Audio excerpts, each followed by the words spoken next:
Bom, pessoal, então vimos a sucessão dos descendentes, vimos a dos ascendentes. Estes dois, quando eles concorrem, vimos dos descendentes, quando eles concorrem ou não com o cônjuge ou companheiro sobrevivente. Vimos dos ascendentes, que as hipóteses em que eles concorrem com o companheiro ou cônjuge sobrevivente.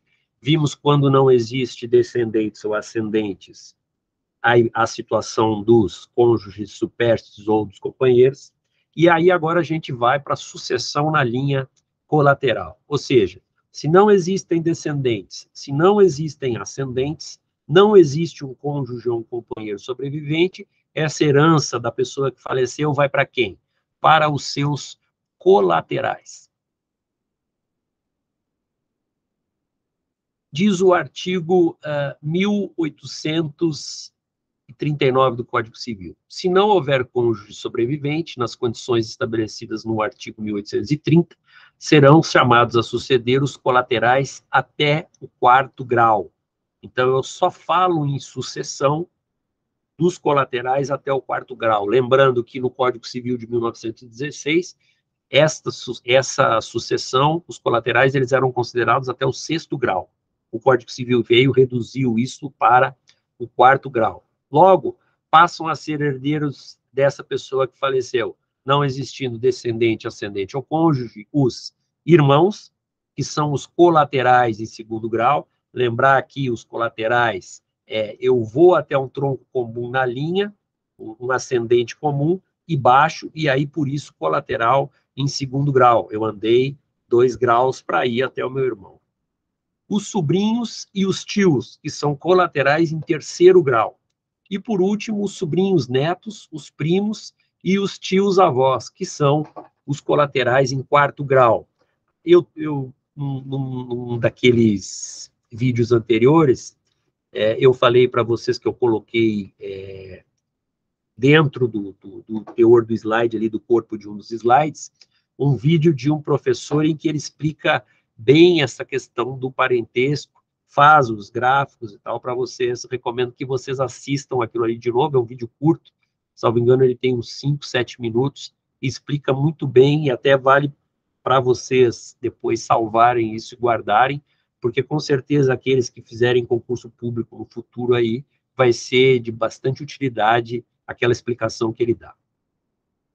E lembrar que, se não existirem herdeiros até o quarto grau, a herança vai ser recolhida ao Estado, conforme a gente já viu quando estudou a herança jacente e a herança vacante. Tá?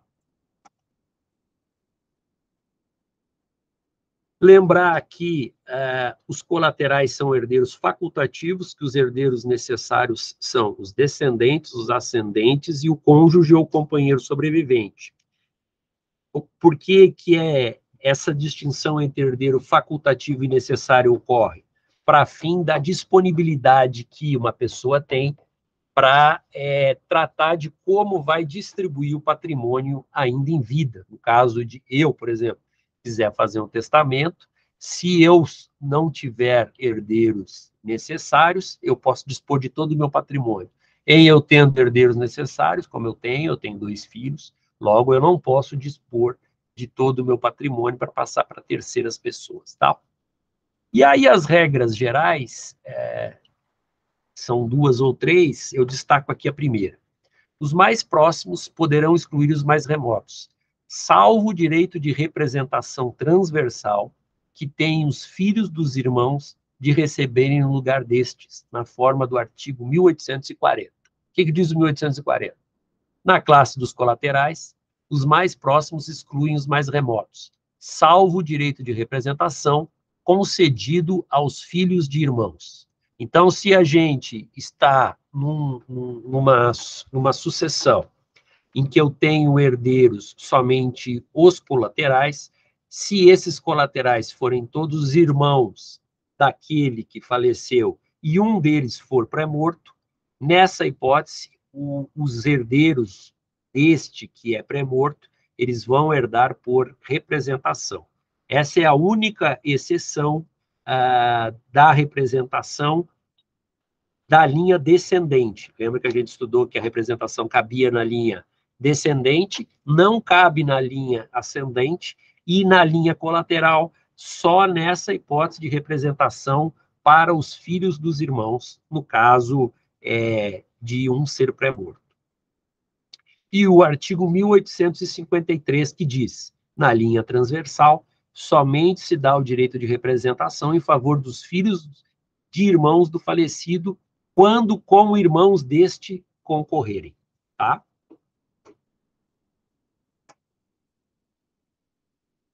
E aí a gente tem uma ordem, a gente vai ver então que a gente começa a sucessão dos colaterais por quem?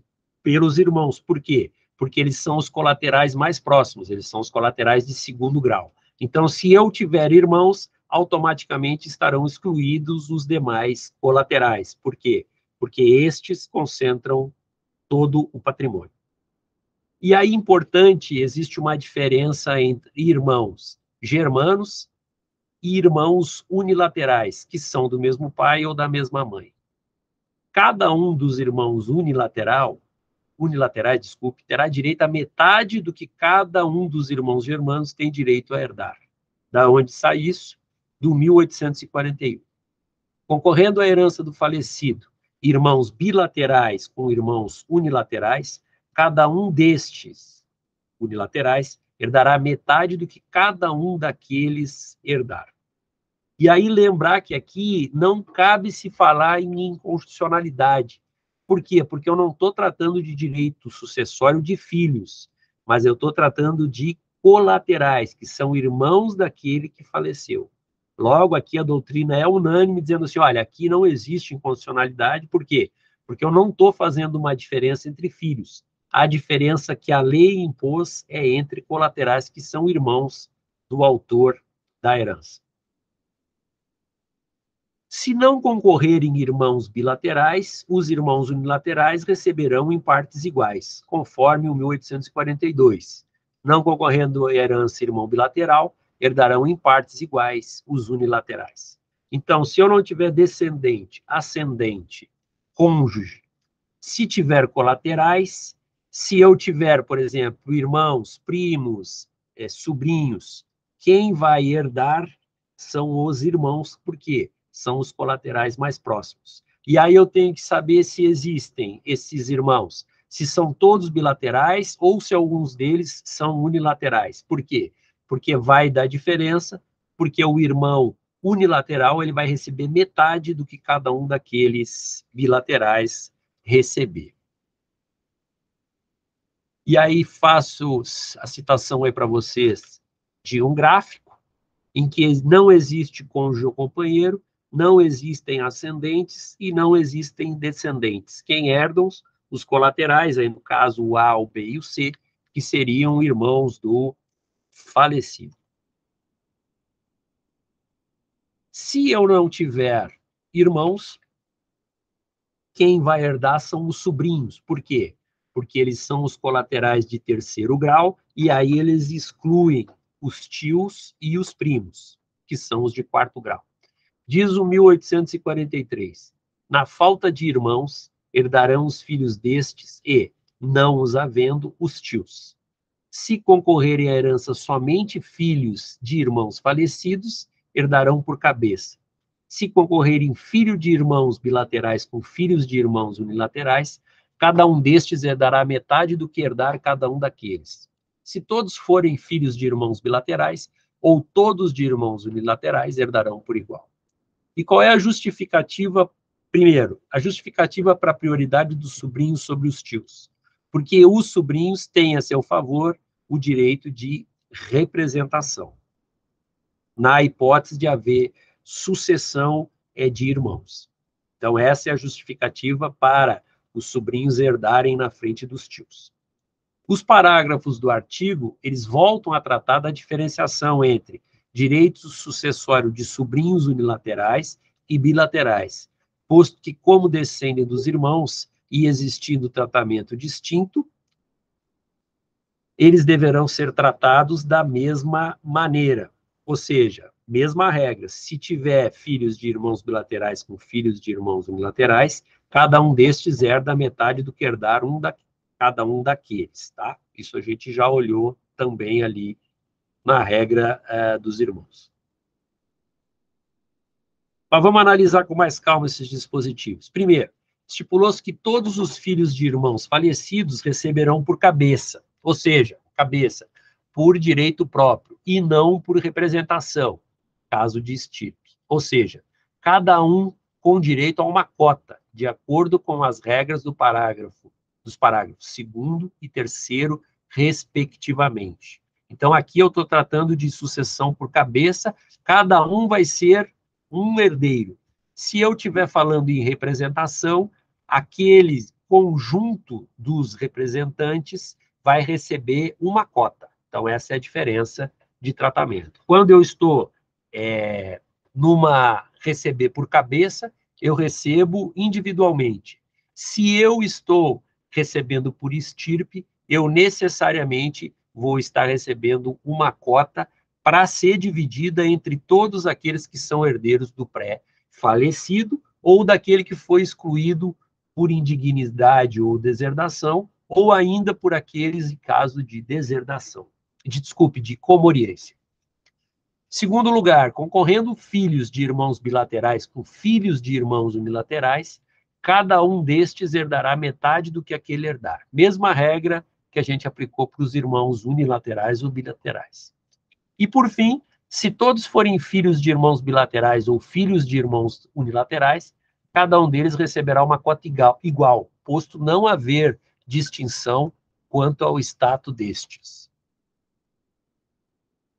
Se eu não tiver, então, sobrinhos, aí é que eu vou para a sucessão dos tios, que são colaterais em 3º grau. Eu me expressei errado antes, desculpe.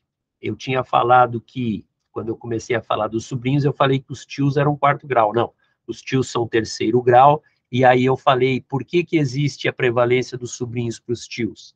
Porque os sobrinhos têm direito de representação. Então, esta é a justificativa de por que os sobrinhos, no caso, excluem o recebimento dos tios. Se não houver sobrinhos, aí sim são chamados a suceder os tios, que receberão a herança de forma igualitária, por cabeça. E aí, por fim, a sucessão dos sobrinhos netos ou dos tios-avós, esses sim herdeiros em 4º grau, eles sempre devem receber herança em cotas iguais por cabeça, sem distinção alguma.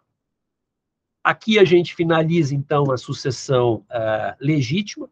Diante de todas essas regrinhas, é que aí se parte para casos práticos, se descobre, a partir de quem são os sucessores, como esses sucessores vão participar e o que eles vão receber.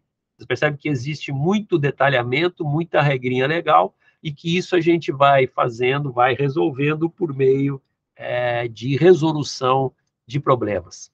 Como aqui é para que vocês tenham um primeiro contato com essa matéria, eu não vou abordar com vocês exercícios práticos sobre isso. Para mim, interessa que vocês saibam a existência das regras. Estudar exemplos práticos, aí já teria a ver uma matéria mais específica para aquelas pessoas que querem trabalhar no futuro com essa área de direito sucessório, que não é o meu intento aqui. O meu intento aqui é que vocês saibam as diferenças, quando concorrem, quando não concorrem, quando uns excluem os outros, as diferenças entre irmãos unilaterais e bilaterais, as diferenças quando, às vezes, os regimes se alteram, para que vocês saibam, diante disso, quais são as consequências de um ou de outro. Mas não vamos tratar de exemplos, porque senão, pelos exemplos, dá para complicar com vocês e não é o meu intento aqui. Fico à disposição aí se tiverem alguma dúvida sobre essas questões, tá? Um abraço.